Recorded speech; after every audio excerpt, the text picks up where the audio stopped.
Assalamualaikum warahmatullahi wabarakatuh. Dewan Juri yang terhormat, alhamdulillahirobbilalamin, melalui media ini kita dapat melaksanakan dan melanjutkan lomba Mopix 2020 di tengah pandemi COVID-19 yang sedang mewabah di seluruh dunia, termasuk Indonesia. Nah, sebelumnya ada pepatah mengatakan tak kenal maka tak sayang. Oleh karena itu, perkenankan kami berdua untuk memperkenalkan diri terlebih dahulu. Perkenalkan, nama saya Anissa Nabila. Saya Demarsyana Nayati. Kami berdua berasal dari SMA Negeri 1 Purworejo. Dan sebagai remaja yang tumbuh dan berkembang di zaman yang sudah modern, tentunya tidak akan asing bagi kami untuk berbicara mengenai perkembangan teknologi. Oleh karena itu, di kesempatan sebelumnya dalam esai yang kita buat, kami mengusung tema teknologi dengan judul Kecerdasan buatan apakah merugikan? Nah, berbicara mengenai AI atau Artificial Intelligence tentu tidak akan lepas kaitannya dengan teknologi, di mana teknologi selalu berdampingan dengan kehidupan manusia. Teknologi terus berkembang seiring dengan perkembangan rekayasa, yaitu perwujudan dari perancangan dan pembuatan peralatan serta sistem yang memanfaatkan fenomena alam dalam konteks praktis bagi manusia. Kecerdasan buatan itu sendiri diartikan sebagai kecerdasan yang ditambahkan kepada suatu sistem yang dapat diatur oleh manusia melalui konteks ilmiah. Menurut Andreas Kappa dan Michael Henlin, kecerdasan buatan diartikan sebagai kemampuan suatu sistem untuk menafsirkan data eksternal secara tepat, belajar dari data tersebut, dan menggunakannya sebagai media pembelajaran guna mencapai tujuan tertentu melalui adaptasi yang fleksibel. Tujuan dibuatnya kecerdasan buatan antara lain yaitu yang pertama, penghematan waktu dalam penyelesaian masalah yang kompleks. Hal ini dikarenakan robot-robot bekerja atau robot-robot yang memiliki kecerdasan buatan dapat memutuskan suatu pendapat berdasarkan informasi dan data-data yang disimpan dalam penyimpanan informasinya, sementara manusia masih memilih beberapa kemungkinan dan kondisi yang ada saat itu untuk mengambil keputusan. Dan yang kedua yaitu meningkatkan efektivitas serta efisiensi dalam penyelesaian pekerjaan. Hal ini dikarenakan robot-robot yang dibekali kecerdasan buatan tadi disetel untuk melakukan kegiatan dengan frekuensi yang sama dalam waktu yang sangat lama, sehingga dapat meningkatkan produktivitas suatu industri dalam membuat produk. Nah, selanjutnya masuk ke perkembangan kecerdasan buatan itu sendiri. Kecerdasan buatan sejatinya sudah ada sejak tahun 1700 Masehi. Namun, karena pemahaman teknologi dan pengetahuan yang masih sangat terbatas, maka perwujudan dari kecerdasan buatan itu juga masih sangat sederhana, yaitu berupa mesin penghitung digital mekanis yang merombak logika formal. Barulah pada tahun-tahun berikutnya, kecerdasan buatan mulai marak dikembangkan. Tepatnya pada tahun 2010, perusahaan Honda berhasil merilis sebuah robot humanoid yang dibekali kecerdasan buatan bernama robot Asimo. Pada masa itu, robot Asimo dijadikan sebagai patokan dari pembuatan dan perancangan robot-robot humanoid lainnya. Robot Asimo ini sudah memiliki sensor layaknya manusia, seperti mengenali fitur wajah, mengenali suara, dan memberikan umpan balik terhadap tindakan yang diberikan dari luar. Robot Asimo ini memiliki tinggi sekitar 153 cm dengan berat 54 kg dengan sepasang kaki yang mampu berjalan secepat 6 km per jam. Robot Asimo ini seperti layaknya astronot lengkap dengan tas ranselnya. Meskipun demikian, robot Asimo ini belum sepenuhnya menyerupai manusia. Tak jauh beda sistemnya dengan robot Asimo. Pada tahun 2016, Hansen Robotics berhasil membuat robot Sophia, yaitu robot humanoid yang menyerupai wanita berusia 30 tahunan. Robot Sophia dibekali dengan mesin blockchain, yaitu sistem penyimpanan data informasi yang mirip dengan sistem kerja otak manusia. Robot Sophia sendiri dirancang sebagai pembicara dalam diskusi atau sebagai pemandu orang-orang yang ada dalam suatu pembicaraan. Hal ini dibuktikan dengan pengenalan pertama robot Sophia yang menjadi pembicara di PBB dalam tema pembicaraan perkembangan teknologi dan revolusi industri teknologi.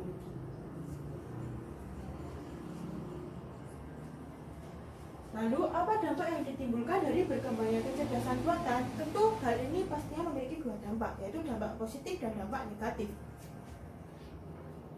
Dampak positif dari kecerdasan buatan salah satunya adalah meringankan pekerjaan manusia. Hal ini dibuktikan dengan beberapa robot pekerja yang menjadi supir ataupun menjadi pekerja mesin penjahit di negara Singapura. Selain itu, dengan berkembangnya kecerdasan buatan menuntut kita selaku manusia yang membuat kecerdasan buatan itu sendiri harus mau belajar lebih banyak tentang teknologi dan juga perkembangan ilmu pengetahuan agar tidak kalah dengan kecerdasan buatan yang kita buat itu sendiri.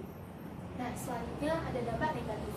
Jika tidak, perkembangan dari pada robot-robot humanoid yang dibekali kecerdasan buatan kian hari kian pesat, dan itu akan mengkhawatirkan bagi sumber daya manusia itu sendiri.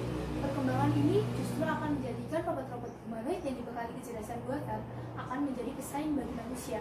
Akibatnya, kehidupan di bumi akan bergantung kepada kebijakan-kebijakan yang diberikan atau yang dibuat oleh robot-robot humanoid itu sendiri. Menurut pendapat Profesor Stephen Hawking, seorang ahli fisika, menyatakan bahwasannya robot humanoid yang dibekali kecerdasan buatan ini menimbulkan dua dampak, yaitu dampak positif dan juga dampak negatif. Di mana dampak negatifnya adalah kecerdasan buatan yang dibuat oleh manusia itu sendiri justru akan melampaui dari kecerdasan manusia. Selaras dengan pendapat Profesor Stephen Hawking, seorang teknopreneur bernama Elon Musk, seorang pendiri Tesla dan SpaceX, menyatakan keresahannya akibat perkembangan kecerdasan buatan ini yang kian hari kian pesat. Jika dilihat secara jangka panjang, dengan kecerdasan buatan ini yang semakin pesat tiap harinya, justru akan mengurangi dan menghilangkan pekerjaan bagi khususnya bagi para pekerja keras.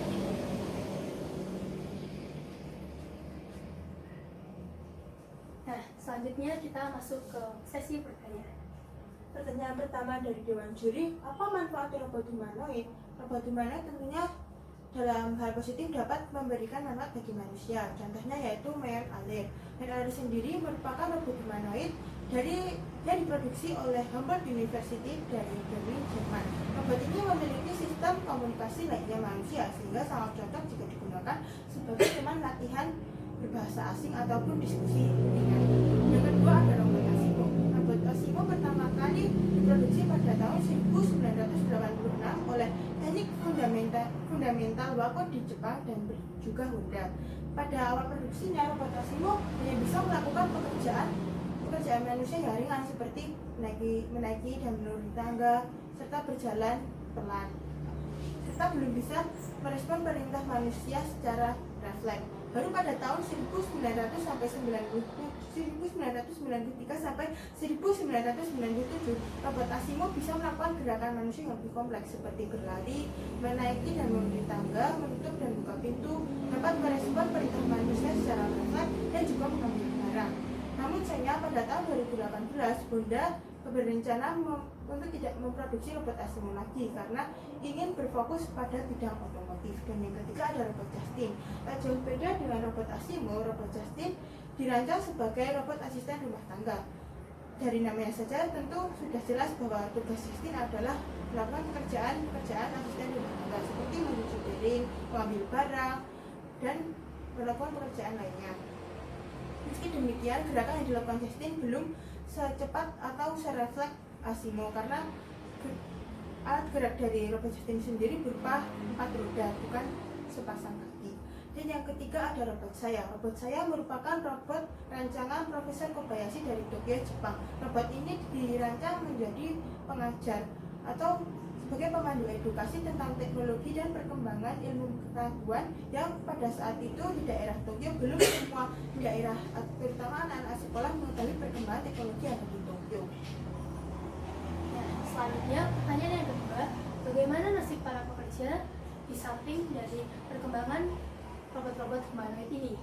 Nah, jika dilihat secara mikro, beberapa pekerjaan manusia sudah sepenuhnya dapat digantikan oleh robot-robot humanoid. Hal ini selaras dengan hasil riset dari Desk et al. Pada tahun 2018 lalu yang menyatakan bahwa robot-robot humanoid sudah mampu untuk bekerja seperti penerjemah bahasa, supir-supir angkutan berat, dan juga supir kendaraan darat lainnya. Hal ini juga selaras dengan laporan yang diberikan oleh The Guardian yang menyatakan pada tahun 2017 akhir di Amerika Serikat tingkat pengangguran lebih besar daripada tahun-tahun sebelumnya. Hal ini juga merupakan konsekuensi dari perkembangan robot-robot humanoid yang dibekali kecerdasan buatan, di mana konsekuensinya adalah para lulusan universitas atau para sarjana akan lebih mudah untuk mencari pekerjaan, sedangkan kerah biru harus lebih mengembangkan dirinya, dan karena pekerjaan-pekerjaan pada kerah biru lebih sulit ditemukan. Nah, lalu bagaimana terobosan kepada para pekerja ini yang kehilangan tempat kerjanya? Khususnya di Indonesia sendiri sudah mulai mengembangkan ekonomi kreatif, di mana ekonomi kreatif bermodalkan otak dan daya pikir manusia, di mana daya pikir manusia itu tidak dapat digantikan oleh robot-robot humanoid sekalipun.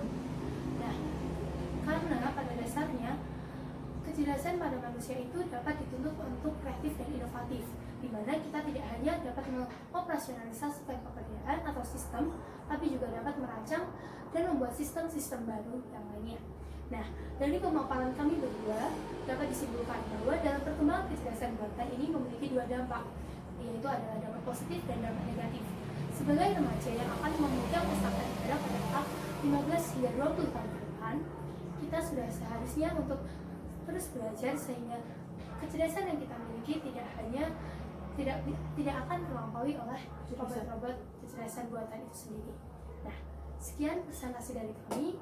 Tiada gading yang tidak retak, banyak salah yang mohon maaf. Jika ada kesalahan itu dari kami dan lebihnya adalah milik Allah. Sekian dari kami, billahi taufiq wal hidayah. Wassalamualaikum warahmatullahi wabarakatuh.